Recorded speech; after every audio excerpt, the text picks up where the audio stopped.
এক ছিল কুজো বুড়ি, সবাই তাকে নিয়ে তুচ্ছ তাচ্ছিল্য করত। এই লজ্জায় তিনি দিনের বেলায় বাড়ি থেকে বেরোই হতো না। তাই তার মনে ছিল ভীষণ দুঃখ।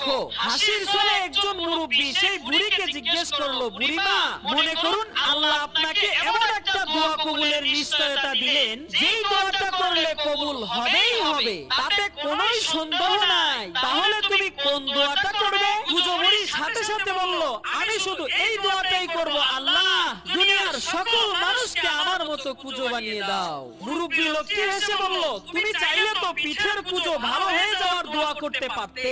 এবার বুড়ি বলল, আরে বোকা, পিঠের কুজো ভালো হয়ে যাওয়ার পরেও তো মানুষ আমাকে কুজো বুড়ি বলেই ডাকবে।